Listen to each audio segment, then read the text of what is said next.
ওয়ালাইকুম আসসালাম। আপনার টেলিভিশন ভলিউমটা কমাতে হবে ভাই। আমি প্রশ্ন হলো যে মাওলানা ভারতী আছে না, হ্যাঁ উনি বলতেছেন আল্লাহ রাসূল তৈরি, আর কেউ কেউ বলতেছেন মাটির তৈরি। আমরা কোনটা বলবো? আপনারা কোরআন হাদিসে যেটা আছে সেটা বুঝবেন আর কি, কারোর কথা বুঝবেন না। চলুন। আচ্ছা আচ্ছা ঠিক আছে, বুঝছি। জি ধন্যবাদ ধন্যবাদ। আমরা এখন যাচ্ছি কোরআন হাদিস কি বলে সে বিষয়ে বলতে। জি জি, এখানে কোন ব্যক্তি বলল না বলল সেটা আমাদের বিবেচ্য বিষয় নয়, নীতিটা মূল কথাটা। যারা এটা বলছে তারা মূলত তাদেরকে আল্লাহ পাক এলিম দেননি, এরা মানুষের গুমরাহ করছে এই সমস্ত কথা দিয়ে।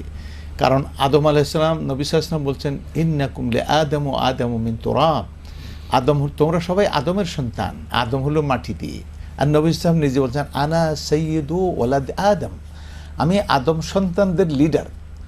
তো বাইরে থেকে লিডার তো সন্তান হিসাবে লিডার, এবং এটা হলো তার হাদিস, নিজের কথা। আর আদমকে মাটি দিয়ে বানিয়েছে, সুতরাং তিনি আদম সন্তান হলে মাটির ঘরের মাটি। আচ্ছা গেল একটা।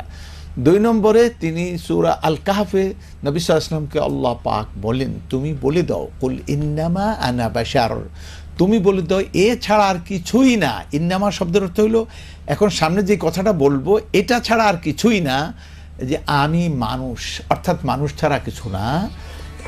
মিসলুকুম, তা আবার কেমন মানুষ? ওই যে কইব এরা এই বেদাতিরা যে কইব যে নূর দিয়ে বানাচ্ছে, কয় না মিসলুকুম তোমাদের মতো মানুষ, তোমাদের যে যা জিনিস দিয়ে বানানো হয়েছে আমাকেও তা দিয়ে বানাইছে। হযরত আলী রাদিয়াল্লাহু তাআলা বলছেন আন্নাসু মিন জিহাতি তিমসালু আদম আকফাউ আবুহুম আদম ওয়াল উম্মু হাওয়া।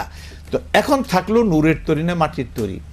নূর শব্দটা যেমন আমরা বলি জ্ঞানী নূর, এটা কি এই আলোর কথা বলে বোঝানো হয়েছে? না, ওটা হলো একটা দিশা, একটা সঠিক পথের সন্ধান পাওয়া।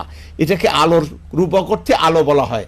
আলো অর্থাৎ এই আলো নয়। যদি এই আলোর কথা বলেন তাহলে আমার হাতের যে নখ আছে, আমার কি কয় ইয়েতে চোখে যে একটা পশম আছে, একটা পশমকে যদি তার মাথাটা নিয়ে যদি রিসার্চ করেন নূর হবে, আলো বেরিয়ে পড়বে।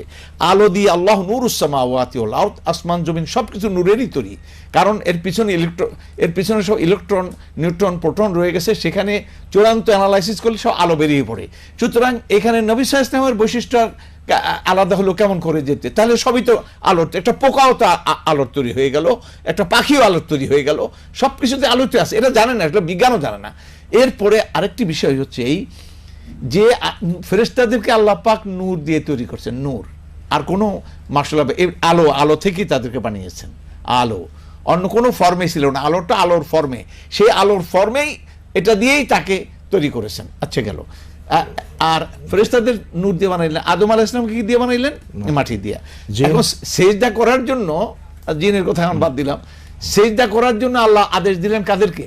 ফেরেশতাদেরকে, যে তোমরা কি করো? সেজদা করো লে আদম, আদমকে। তা আদম কিসের তৈরি? মাটির তৈরি। আর ফেরেশতারা কিসের? আলোর তৈরি। তাহলে এখন দাম কিসের বেশি হইল? আসল কথা হইল, আর তাছাড়া একদিকে আলো, ওই যে শয়তানের কিছু যে আমার আগুন দিয়ে বানাইছে, আগুনের মধ্যে আবার আলো আছে, আগুন জ্বালালে আলো হয়, তো এর মধ্যে ডবল আছে, তাই তো ক্ষমতা মর্যাদা তার আরো বেশি হয়। একদিকে আর আগুন, আরেকদিকে আবার জ্বালালে কি হয়? আলো হয়ে যায়। কিন্তু সে আনা খায়রুম মিনহু, আমি তার চাইতে ভালো। আল্লাহ কয় ইবলিস তুমি বেশি জানো না, আমি বেশি জানি। সুতরাং আল্লাহ তাআলা কার মর্যাদা বেশি দিলেন? আদমের। তো আদম আলাইহিস সালাম মাটি, আর একটু আলো ধরেন নূর। তো মাটি দিয়ে, মাটির মধ্যে তো মাটির অ্যানালাইসিস করলে আলো বাড়িয়ে পড়ে। মাটির মধ্যে কলা গাছ, নারকেল গাছ, ফল মূল, ধান চাউল, মরিচ ডাল সব কিছু মাটির থেকে উৎপন্ন হয়। আমাদেরকেও দাফন করা হয় মাটি দিয়ে, আলো দিয়ে দাফন করা হয় না, মাটির দিয়ে। তো কোনটা বেশি প্রয়োজনীয়? তো মাটিটা। আর আলো দিয়ে কি হলো? আলো ফেরেশতারা আলো দিয়ে তৈরি হলো, আলো দিয়ে কি হলো? সুতরাং কোনো দিক থেকে মাটি এর চাইতে উত্তম, শুধু আলো চাইতে কি কয় মাটি উত্তম। আবার বলবেন যে আল্লাহ তো নূর, আল্লাহ নূর আলাদা জিনিস, এটা মখলুক নূর না। আর সমস্ত নূর হলো সৃষ্টিগত নূর, আর আল্লাহ পাকের নূর হলো জাতি নূর। এটার সঙ্গে লাইসা কামিসলিহি শাই, তার মতো কিছু জিনিস নাই, এটা বলা যাবে না। আল্লাহটা আল্লাহরই জন্য। সুতরাং এগুলি মূর্খতা ছাড়া, একবারে মূর্খতা ছাড়া আর কিছুই নাই। আল্লাহ তাআলা ওদেরকে হেদায়েত করুন, আমাদেরকে হেদায়েত করুন। আমিন আমিন আমিন।